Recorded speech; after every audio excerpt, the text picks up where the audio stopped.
Welcome to the Archie Real Estate Podcast, where we keep real estate simple for the new realtor, investor, or client. And now, your host, Muhammad Archie. What's up, my people? And welcome again to Archie Real Estate Podcast. This is episode number 3. I have another special guest. They're all special. I know I said that, but this is my very, very special guest. We'll get right into it. Please introduce yourself, sir. My name is Navid Moosa. I'm the third guest, and 3 is complete. So that makes it super special. That's perfect. That is perfect. So tell me more about yourself, Navid. I am involved. I've been involved in real estate for over 20 years. I'm a licensed real estate agent, but I don't consider myself a realtor. I like that. I like that. Yeah. I don't like to be pimped out. So I just got to do my own thing, right? So yeah, I don't know how much we're going to get into it, but let's dig into it. How'd you get into real estate and why? What made you say real estate is the route for me? So, I mean, we're both God-fearing men. Yes. Right? So everything has a plan and a purpose. So for me, it was not that real estate spoke to me, it was just that everyone kept saying you should get into it, Mm-hmm. And I had a family member who was doing some real estate stuff, and his realtor was busy. He said, I know you're not happy with what you're doing. Why don't you go talk to him? Maybe you and him can work together. And that's kind of how it started. Wow. Like legit just that way. Yep. And then my other brother was sick and tired of me talking about it for such a long time that he bought me my real estate course. How long did you talk about it? Almost 2 years. Okay. Yeah. I think I was about 3, maybe 4. Okay. So yeah, it always starts with talking and thinking about it. Yep. Yeah. Okay. That's it. And it just it was weird because when I got into it, I got into the foreclosure side like right away. Okay. My first listing was a short sale. My first buyer's transaction was for foreclosure. So to me, that's all I knew. I didn't know the traditional side, the Sundays, the open houses, and all that kind of stuff. Yeah. I didn't know that, and I'm happy I didn't know that because I'm not a patient person. Yeah. So to me, I kind of figured if I know it, this is what real estate is. So everyone knows it. The more I got into the game, if you will, and the more I got more involved in real estate, the more I realized, hey, what I know isn't what everybody knows. Mm-hmm. But just because I acknowledge that doesn't mean I embraced it. Yeah, gotcha. Have you embraced it yet? Yeah, I'm slowly. I'm getting there. Okay, I'm getting there. Right. So like I launched my course. I just got done my second course, and it was hard because people could say you should teach, and I was teaching people, but indirectly. We'd go out to lunch and we'd talk to whoever, and I'm like, yeah, just do this and do that, and it was like, yo, man, you gotta start charging for this stuff. Yeah. I'm like, but why? And it was like, well, you know this stuff, and anyway, so during the pandemic, like most of us, it was like you kind of take inventory of your life. Yes. Right. And you're like, okay, I've been doing this long. It could be gone tomorrow. All these questions in the air about the pandemic. And you're like, I don't know what to do. And then I was like, okay, after 2 weeks of feeling bad for myself, feeling sorry, I was like, let's do something impactful. Let's do something that, instead of you saying, damn, I wish I would have done that, let's actually do it. So I created a course called Agent Tour. I trademarked the word. Is basically agent and entrepreneur together. I like that. Right. Yep. So it's called Agent Tour. So if you go like to navidmoosa.com, you'll see my bio on there. Mr. Save a Home, right? Yeah, you used to be Mr. We'll talk about that. Yeah, we'll talk about Mr. Save a Home. You dug that up. Mr. Save a Home. I always do my research, man. Yeah, Save a Home. Just very Save a Home. Save a Home. HOME. Just want to make Don't sure forget that the M. The M is there. Just want to make sure. Yep.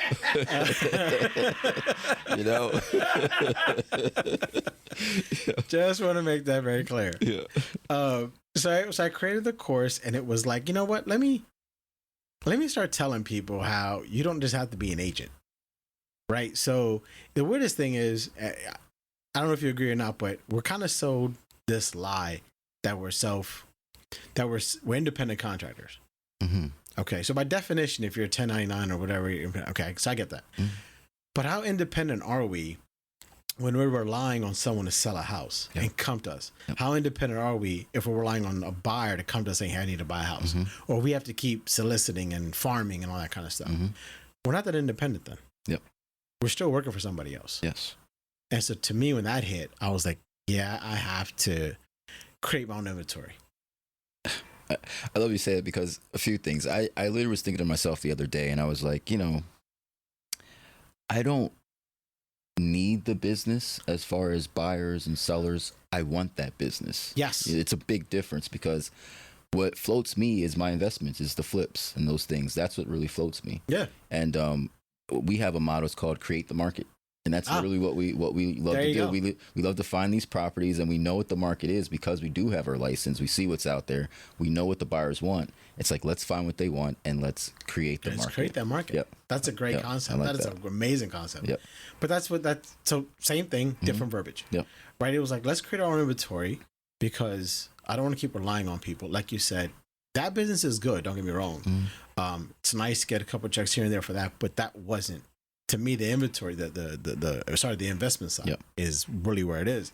So in the course, I kind of show agents how you can maximize your time with the client on the traditional side of stuff, while still putting your hat on for the investment side, for you to become an investor. Because if you think about it, in real estate school, they don't really teach you that. They just teach you how to write a contract legally, what not to say and what to say so you don't get in trouble. Exactly. Yep. There's not, hey, if you want to become a landlord, you can do it, and these are parameters. There's nothing in that real estate school. I love when people ask me, like, yes, I am a licensed realtor, but they're like, well, what do you do? And I'm like, I make money in real estate. Yeah. I mean, if you want to keep it simple, that I can help you buy, I can help you sell, I can help you invest. I invest myself. I mean, why do we always feel the need to put ourselves in this little box? No, but because that's what we're told. Yeah. I mean, we're told all the time, right? I mean, from not to get like super spiritual or methodical, but we're told our life from the time we grow up. It's like, okay, grow up, put yourself in the box of you work for somebody, get a good job, and pay the bills, and your life is complete. And buy a house, it's the American dream, right? Yep. And then we're told to figure this all out by the age of 18. Yeah. On top of that, or you're getting kicked out. Yeah, and, you're an adult now. Exactly. Like, wait a minute. I'm pushing 50. I'm 48 years old. Right? I'm still just figuring things out. So, yeah. Once I kind of accept your earlier question was, have you embraced it? Once I started to embrace that, hey, listen, I actually know a decent amount of stuff, and it's okay to charge for it. It is. I kind of became comfortable speaking like at public events, getting on social media. Thank you for inviting me here to the podcast. Thank you. Just stuff like that. Like if you asked me this 2 years ago, I would have said, nah, man, I'll be there to support you, but I don't want to get on right away. Well, I remember I actually sat down with you and we talked about doing a podcast, and I was like, and the time just happened to come up, and the situation was right, and it's like, let me just go ahead and do this, and now we're on episode 3. But so I feel that, yes, yeah. So, but yeah, it's just I'm just hoping that what I created makes an impact. And everyone said, what'd you do for it? Is it for the money? It's like, no. It cost me to produce this, so I want to make the money back. Absolutely. I don't want to go into the negative. But I didn't do it for the money. I did it for the impact. I know what investment, and I'm sure you can speak to this, we know what the investment game has done for us, for our families, for our wives, our children, and stuff like that. So it's a game changer. It's more of a game changer than commission checks of being a list agent or buyer's agent. 100%. Right? I mean, the commission checks was a game changer for me at the time. I was getting the commission checks. Correct. And then I saw the other checks. I was like, wait a second here. And then that was another game changer. So there's so many levels to this. You know? And I feel like I'm just getting started myself, but there's so many levels, and it's all about how you dig in and the information that you intake. Yeah. So it's a lot out there. I call it the evolution of the investor. The evolution of the agent, rather. Yeah. Right. So the second course I just got done. We're editing it right now. That basically focuses on the mindset. So can I plug my podcast? Yes. I was going to ask you about your podcast. Of course. It's called Navid Moosa, the Mindset Movement, and I talk about. And I'm in episode 100 2 years into it.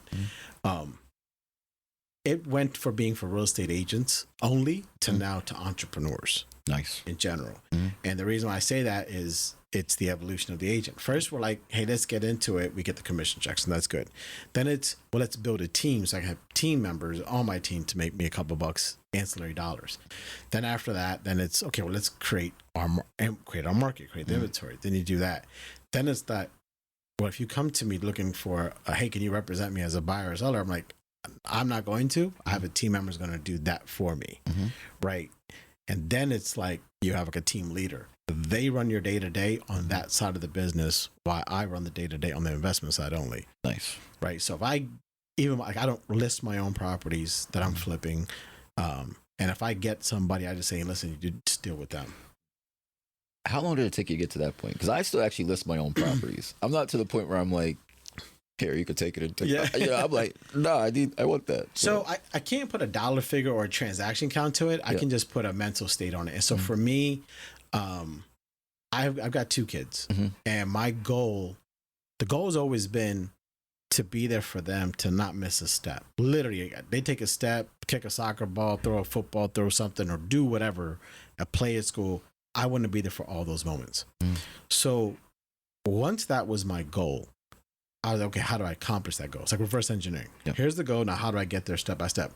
And so, yes, I can list my own and keep more of the pie, but I'm like, I can give away some of that pie to somebody else and create income for them while buying back my time. Buying back your time. Yep. Right. So we all have 24 hours a day, 7 days in a week, or, that's never going to change. But how can you manipulate that? Yep. And so to me, once that clicked mentally, that listen, I really got to be there for my kids. I want to be there for my kids. That I was like, okay, I don't need to live off of X. I can live off of Y. Gotcha. I can live off of Y and I'll make it work and then go from there. So that has to hit. It's not really a dollar figure transaction, not at least not for me. Yeah. It was a mental shift. I'm not there yet. I'm gonna keep it real with you. I'm not there yet. I'll get there one day. But no, I definitely agree. Even on my first episode, I talked about how I'm not necessarily in this business for the money. It's for more of the freedom. Yeah. I love being able to be somewhere that I want to be when I want to be there. And that comes with a lot of time and investments. Question for you. Can you do something like this without the right mindset? I think you can. I just think it's short-lived. Okay. So, listen, I regardless of what people say, money can buy happiness. Of course. Okay. Yeah. It just can't sustain it. So same concept, right? If you do just for the money, you'll make it. But then you're going to realize that how many watches can you buy? How many cars can you buy? How many suits can you get custom made and all that kind of stuff? Like I've got a $50,000 watch at home. But I wear my Apple Watch every freaking day, right? Because it was kind of like, oh, I got this, And now it just sits there. Yeah, it's an investment. It's appreciated in value, which is awesome. Yeah. And to me, that was other things. Like I buy stuff not because I want stuff. I'm like, is this going to appreciate in value? Well, if you're looking at it that way, yes, it's an investment. Yeah. You're not wearing the watch that often. You may wear it once or twice, and it's an investment. So yeah, and I think that's all the shift, right? So to your point, I don't think you can sustain in this business without the right mindset. You can get into it, you just can't sustain it. Nice. So, tell me about your first flip. Do you remember your first flip? Yeah. Okay. How'd that go? Not so HD TV-ish. I don't think too many things do go the HD TV-ish route. Yeah, it did not. So I will tell you, before I got my license, my first property was a 3-unit house hacked it, right? It actually got foreclosed on. I lost it to foreclosure. Ironically, now I did it with foreclosure, right? So, and I walked away from real estate. That was in 2000 even. And I said, nope, not doing it. And then in 2005, I got back in.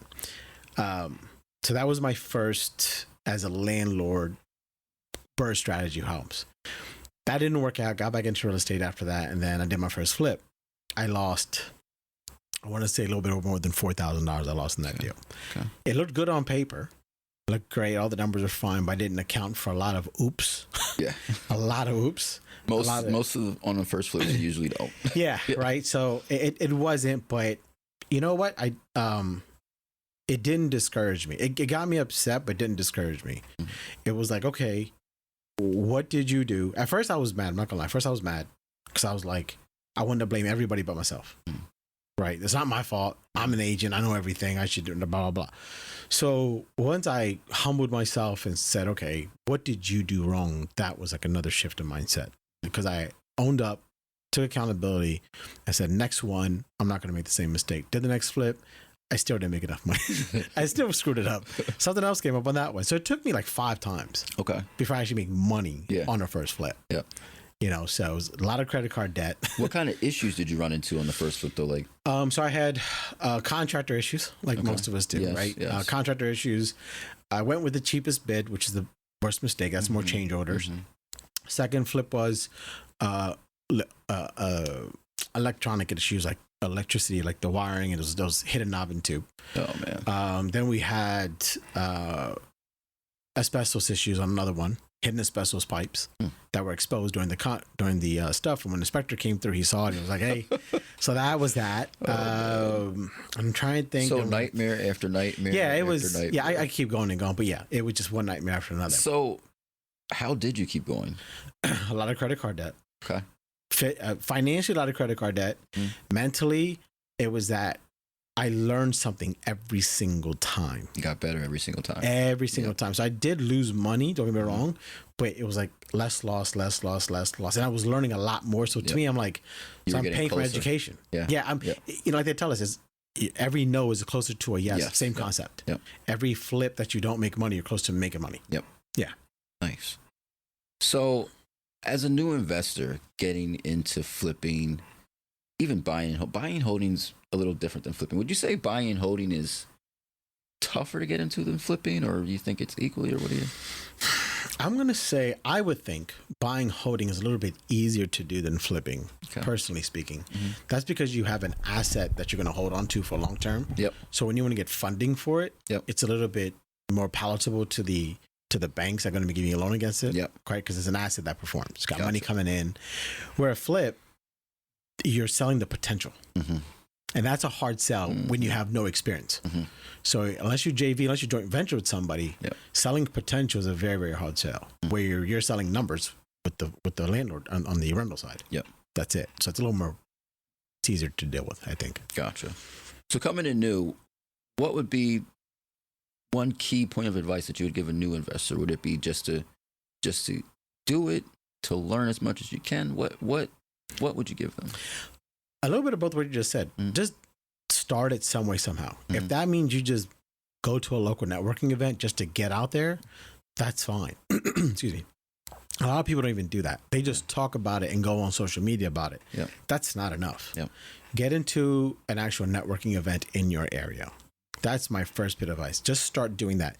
Doing that consistently, you start seeing who's showing up every single week or every single month, wherever the frequency is. And people start to see you. And then they're going to take you seriously because, like Archie, obviously you and I know each other, but if I come to you as a first time person saying, "Hey, can I borrow $100,000 for a house?" You're going to look at me sideways. What are you talking about? But if I say, "Hey, I have an opportunity here for this house and it's about, here's the numbers for it," you're going to be like, "Well, I've seen you at these meetups every single time. I see you ask questions. I see you talk to people. Let's have a discussion." I'm not saying you're going to give me the money. But at least I can get into the room with you. I can get a seat at the table or somewhere. Or someone that would give me the money. There's so many different things with networking. And I tell people that all the time because I talk to a lot of newer agents and investors. And it's like you have to be in the rooms with people that are doing what you're doing. You have to get comfortable with it. You have to. One of the biggest things I learned is you have to ask for it. And I talked about that in the last episode. You have to ask for whatever it is you want. A closed mouth doesn't get fed, right? So that's the same concept. Nice. So you have a course. Is it 2 courses or 1? So I've got one. I have Agent Tour, which is basically 5 modules. Okay. And you can buy module. And I made it reasonably priced because this is made for those who are new, who don't have much money. Exactly. Right. That's what stops a lot of people from going is I have no money to do anything. How am I going to do this? Exactly. Right. So when I was doing the course, a couple of my investors looked at it, they're like, "Why are you only charging $1,000?" I'm like, well, I want it to be so everyone has opportunity.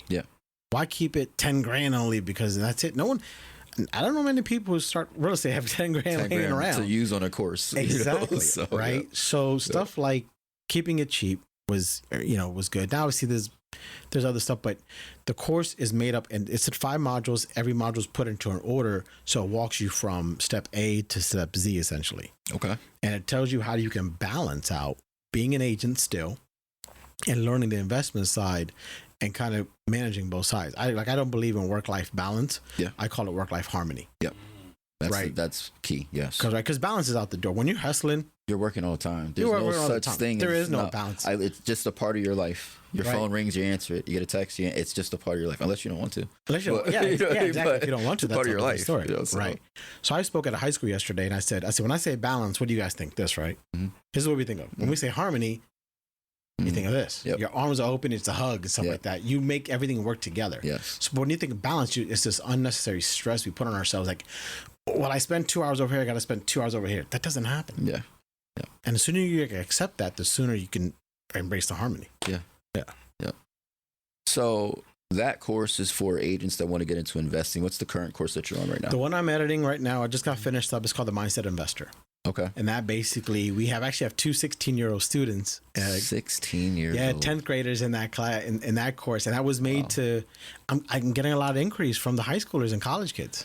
That's a great sign. It's a very great sign. It's very promising. Yes, yes. Right? They're like, hey, Mr. Moosa, what can I do to get in? I'm like, well, driving for dollars, but y'all don't drive. You don't get your license. You and don't have a license yet. So, that's funny. Right? So you got a bike? Yeah, let's do biking for dollars. That's great. So they ride around in neighborhoods that their parents okay with them riding around in. Yep. They take a picture and they DM me on Instagram. And then if I can make a deal, I'll give them a bird dog. That's amazing. I mean, because now they're generating their own income. Exactly. And it's not from the standard Chick-fil-A job. Yeah, exactly. You might have to edit out the Chick-fil-A. Yeah. But nothing wrong with that. Chick-fil-A is great. I love going all the time. It's funny because one of the students actually has a job. He's using that income to pay. He's using that income to pay for cold callers and skip tracing. Wow. Right? So think about that. I always say I wish I would have jumped right into real estate out of high school. Oh, yeah, I agree with you. It's just, wow. I mean, at that age, you don't, I mean, you don't think about it. We're not. Yeah. You're in a box. You're thinking, doop, doop, doop, step, step, step, step, step. Yeah. So, Yeah. But wow, for them to be 16 and actually looking that far into it and that far ahead is great. Yeah, I actually have a senior at another high school who's going to be interning for me in a couple weeks. Okay. So he's going to be like a for his senior project. Wow. He's going to intern with me, shadow me, and he's going to do all other stuff with me for like a month. That's cool. Yeah. I'd love to meet him. That's pretty cool. Yeah, and actually I was like, he actually requested me. He was like, hey, do you mind? I'm like, who are you? Like, I didn't know who he was. He's like, you spoke on my class. I'm like, oh, like, yeah, put me in contact with your teacher, make sure this is, we get approval and go from there. And teacher signed off, said, absolutely. Wow. Yeah. So that's pretty cool. I'm excited. That's pretty cool. When is your second course available? Is it available already? Or? No, so we're in the middle of editing it. I'm going to say it's still a couple months away. Okay. Because obviously it was a live course. We did it over Zoom. Mm-hmm. It was 12 students, and it was really done in a controlled kind of environment. But I mean controlled as in, a lot of people, when I put it out there, wanted to sign up for it, but I wanted to make sure everyone had a shot to get me one-on-one. Okay. Yep. So we kept it at 12 students, and we have people who are engineers, people who are current real estate agents, truck drivers, a pilot, and then some high school students. So it's from all over different walks of life, if you will, and from all economic statuses. Nice. Right. So that's why it's kind of cool that no matter what you were in, W-2 or not, everyone learns something from that. That's the beauty of real estate. You don't have to be fully dug in all the time. Like you can have a W-2 40 hours a week and still be very involved in real estate.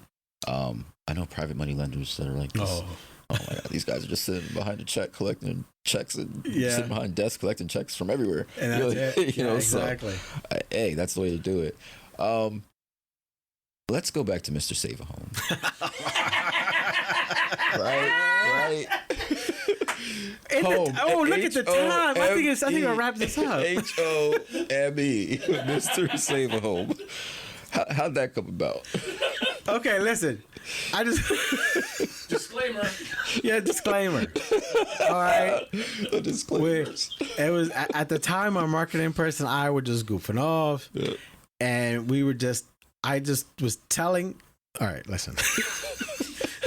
I gotta protect myself at this point because okay, so I was driving down the highway one time and I see the billboard. I said, "Is that say Mr. Save a Home?" I was like, "Oh man." So here's what happened.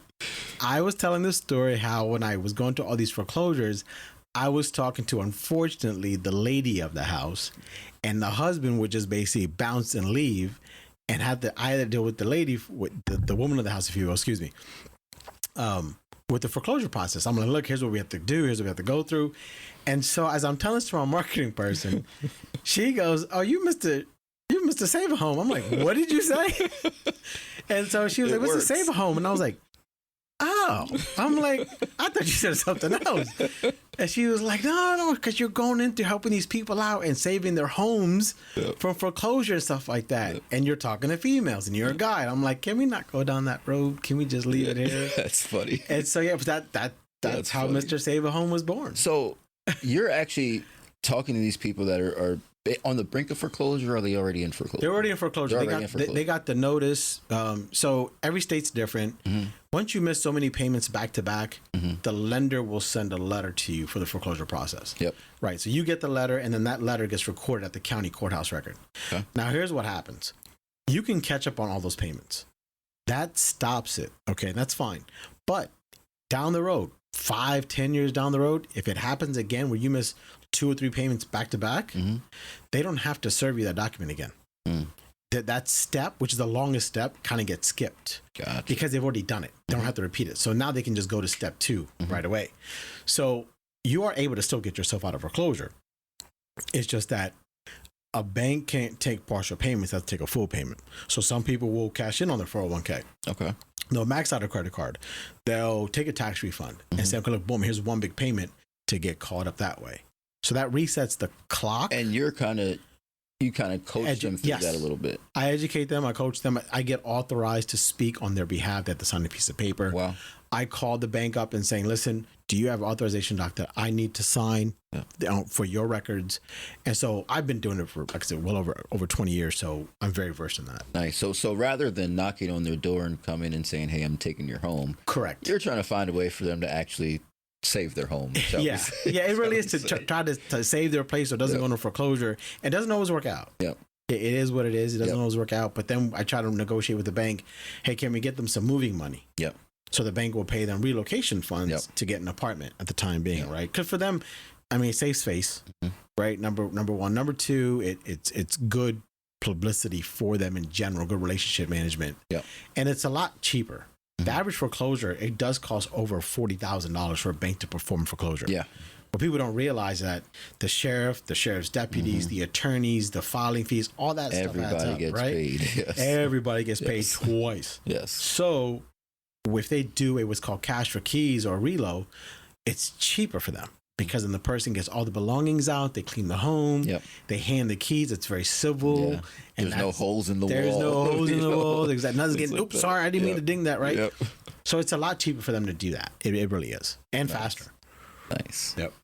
That's nice. I mean, so it's got to feel good to be able to do that. Oh, absolutely. You know, because as investors, we always get this stigma that we're some evil people running around trying to steal your home. It doesn't work that way. You know? We're sitting there at night. We don't count sheep. We count money, right? That's absolutely right. It doesn't work that way at all. Wow. So tell me more about what you have going on currently, and what does the future look like for you? I'm busy. Yeah. So I've got some taco trucks in the Harrisburg area. We're actually opening up in Philadelphia in the next week. We have our first station and location there. I have a glamping ground, 60 acres that I bought prior to the pandemic. So we're opening up 60 acres. Yeah, actually, sorry, 70, 69.8 to be technical, right? Wow. So that 70 acres, that's up by what's that state park? Well, Ricketts Glen. Okay. Ricketts Glen Park is like 10 miles past that. We open up in early May. So phase 1 opens up there. So that's a glamping ground. So you can have some IKEA homes, if you will, or something like that up there, and while it's tenting. My brother and I are co-owners of a dealership as well. So we have a dealership. We have that there. I bought some acres of land that through my marketing pieces. So I'm doing a 40 plus townhome development. Okay. I'm working on that. I have my own brokerage. As you know, we're working with 2 partners. We've opened that up and started a property management company as well as a construction company. So we've kind of created a turnkey solution for the busy investor, right? You have a W-2 job and you're too busy. For a fee, we will find the property, renovate the property for you, and get a tenant in it and manage it for you. Wow. We do the whole thing from soup to nuts. You have to just provide the cash and provide the credit. And we'll actually make an introduction to some of our private money lenders as well as our refi lenders. Wow. To get that process started for you guys. How long have you been in real estate? How long has it taken you to over 20 years? So 2000, I bought my first property, my first investment home. Okay. Right. And so as the recording of this was in 2023, so 23 years. Nice. Now, from 23 years ago. Yep. Did you get in and did you say, I'm in this for the long haul? Or did it just kind of pan out that way. I was like, I want to get paid. This money's good. Yeah, gotcha. that was I'm keeping it real. Yeah, kept you in the game. I saw the money. I'm like, yo, this is dope. This is different. So that was it. But when I saw the impact that it was making on people, like, thanks, Navi, for helping me. That thank you. That's the biggest thing. That was huge. That's the biggest thing. That was huge. So I was like, I like this feeling. Yeah. I like helping people. I like helping them out. And so now I'm in it for the long run. Yeah. And I think majority of us are like that. We really do want to help you. Yeah. And it's like, and when we can't, we are disappointed. We are upset with not only with ourselves, or we always look and say, what could we have done better? Absolutely. Is there something we could have done differently here? Yeah. And 9 times out of 10, sure, there's something that we are human. No, yeah. And I know, and I think people tend to forget that we're not robots. And let's text Muhammad at 4 a.m. Yeah. It's like, hey man, been there, done that. Yes, sir. Yeah. So I would say, like,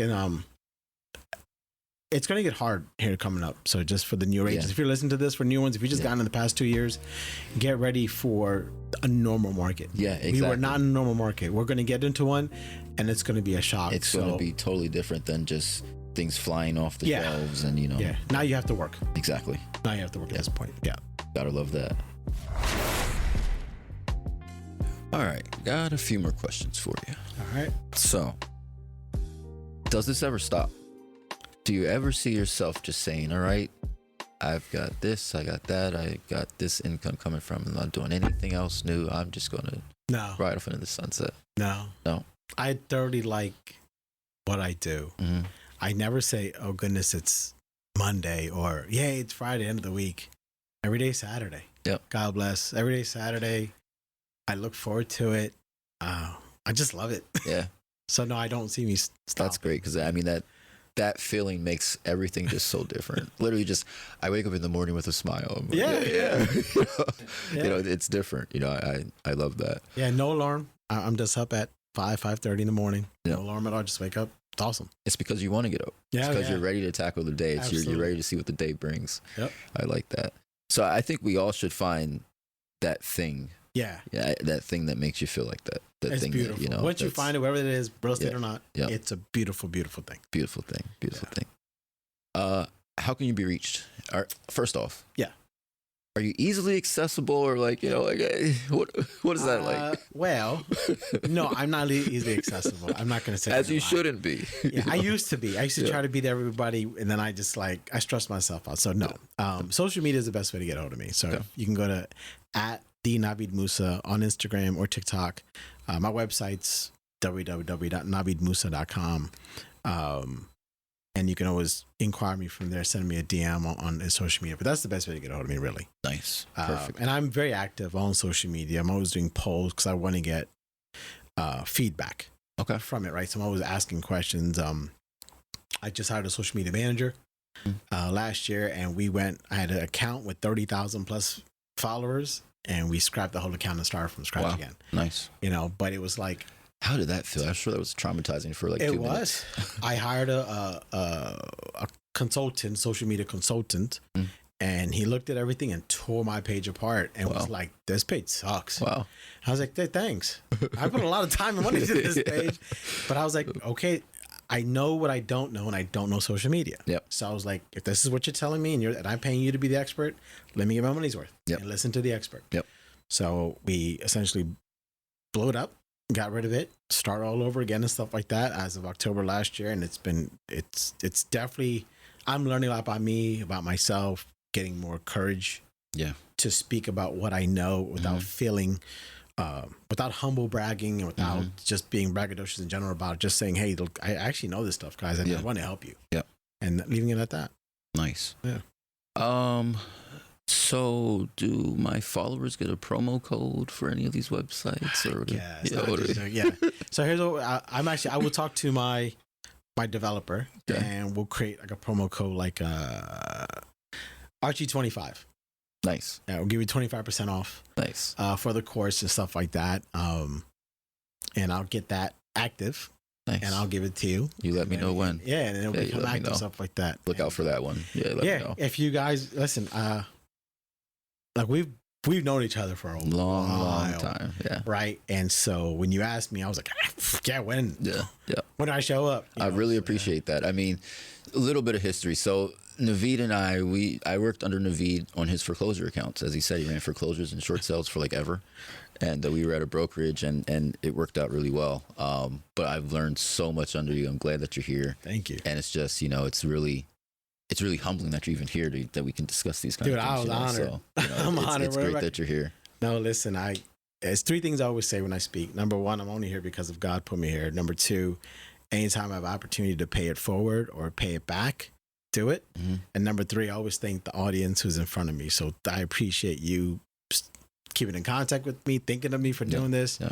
And it's full circle, right? Yeah. We've known each other for such a long time. You did some stuff, I did some stuff, and now we're able to here just hopefully pay it forward to whoever's listening to this. Thank you. And that's the point, to pay it forward. One last question for you. Yeah. Do you consider yourself successful? If you do, why? And if you do not, why not? I do consider myself successful based off a recent conversation I had with my son. Okay. He's turning 16. Wow.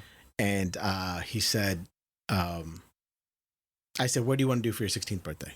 And he goes, I want to go to a concert. He's never been to a music concert. Okay. I said, okay. So he goes and he picks a concert, and he was like, okay, can I go to which one of these? I'm like, all right, let's see if the dates work out. I'm like, well, who do you want to go with? He was like, the look on his face is what tilted for me. He was like, with you. Wow. And I was like, what? Yeah. And I said, no, you can take your friend. He was like, you're my best friend, Dad. Wow, that's cool. And I was like, and he's turning 16. Game over. He's turning 16. Wow. I was like, okay, I did my job. Wow. I'm successful. Yes. There isn't a paycheck. There isn't a direct There's not a dollar amount.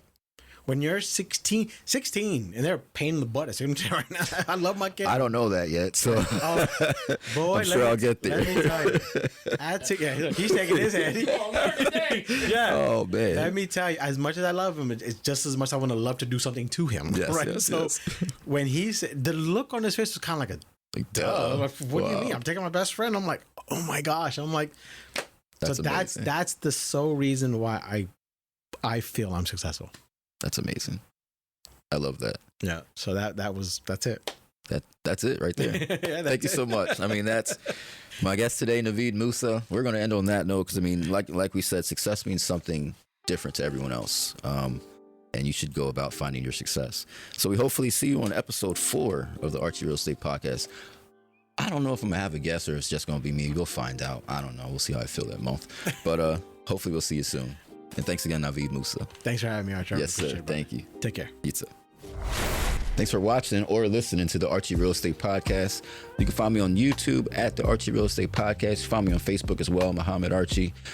Email me if you have any questions, comments, concerns, marchie@archierealtor.com. Shoot me a text, 484-338-3406. That's my phone number, direct. Shoot me a text. Got any questions, let me know. I hope to see you on the next episode. We hope you enjoyed this episode of the Archie Real Estate Podcast, and we thank you for listening. Email Archie directly at marchie@archierealtor.com with any questions. If you're ready to begin your real estate search, visit archierealtor.com. See you on the next episode.